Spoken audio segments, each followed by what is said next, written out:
Okay, so i-compare daw natin yung Anta PG7 na Travel 1.5, Travel 2, and Travel 2.5.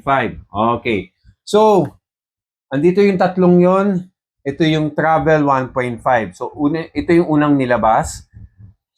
Okay, although may Travel 1, pero ito yung sumunod, Travel 1.5. And then, ito yung Travel 2. Okay, ito yung sumunod na nilabas. And then, ito yung Travel 2.5. Okay? So, ito yung pinaka-latest, by the way, sa travel model.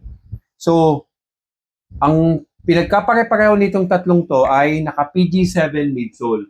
Okay? Yung PG7 midsole, yan. Ito yun nakalagay dyan. PG7, ito yung midsole. Yan yung foam. Okay? Yung PG7 midsole, yan yung technology na ginamit sa foam. Okay? So, silang tatlo, naka-PG7. Yan. Medyo dark yung sulat niya, pero naka-PG7 midsole siya. Okay. So, ano ba yung PG7 midsole? PG7 midsole is a kind of foam, yung technology na dinesign siya for very good cushioning. So, perfect siya for easy runs, slow pace, recovery runs, and pwede rin sa long runs, mga 10 to 21 kilometers.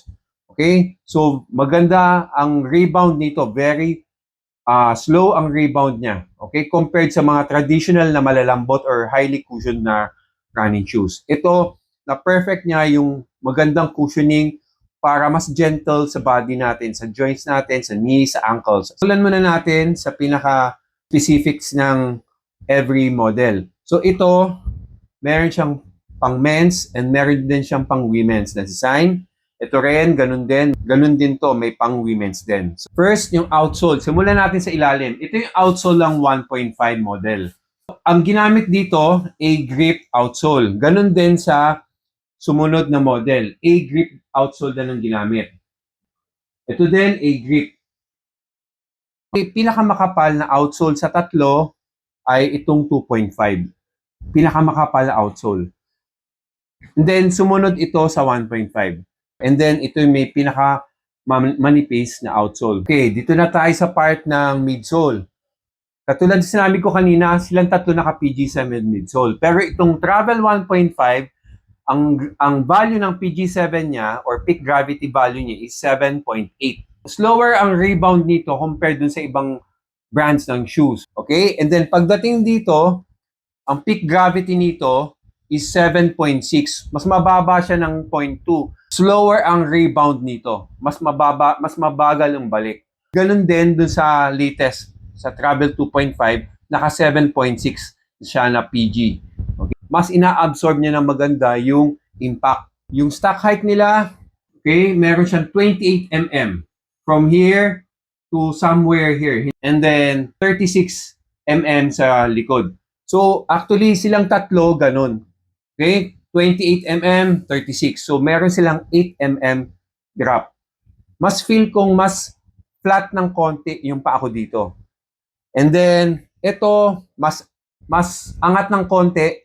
Ito Travel 2.5, dito yung mas feel ko mas angat ng konti yung likod. Best to for heel strikers. Silang tatlo, walang plate or anything na mga palaman sa loob. And then yung arch support, ang may pinakamababang arch support, yung Travel 2. Yung 1.5, mas mataas yung arch niya.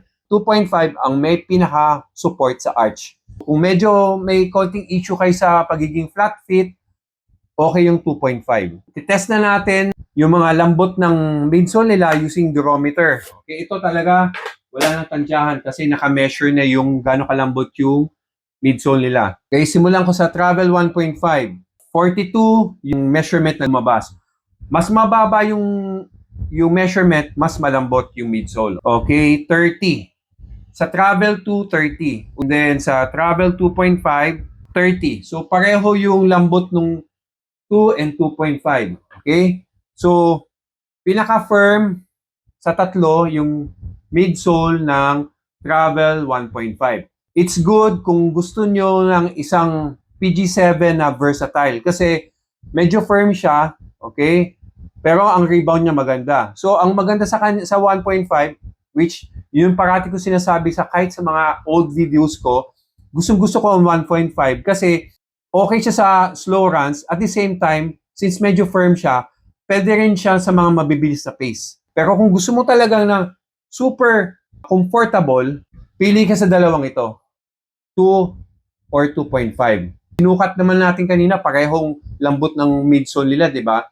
Pero ang nagustuhan ko sa 2.5, comfort niya, surrounding sa insides, pati yung mga sa insole niya, feel ng inside niya, feel nung fit niya, ng uppers, talagang for me, pinakabagay sa paa ko, itong 2.5. Talagang malambot siya. And at the same time, mas stable yung feel ng paa ko dito sa 2.5. Pareho sila ng midsole na ginamit sa 2. Okay? Pero, mas in-improve nila yung stability sa 2.5. Kaya ito, so far, ang favorite ko sa tatlo. Okay? But still, kanya-kanya yan.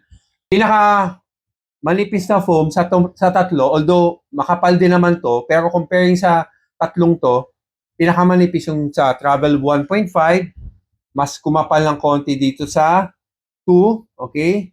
Mas mafe-feel mo talagang makapal. And yung pinaka makapal and pinaka comfortable, talagang pagsuot mo pa lang, nafe-feel mo yung cushion niya na nakarap dun sa paa mo, itong 2.5 talaga. Katulad ng sinabi ko kanina, ibang level yung comfort nito. And then yung tongue din niya, mas makapal talaga yung foam nito sa tongue. Ito naman tayo sa upper material na ginamit. Yung sa 1.5, ang tawag dito sa upper material na ginamit sa kanya is Sorona upper fiber. And then yung dalawa, yung 2 and 2.5, high na ang tawag diyan uppers. High na uppers. Yun ang tawag sa uppers niya.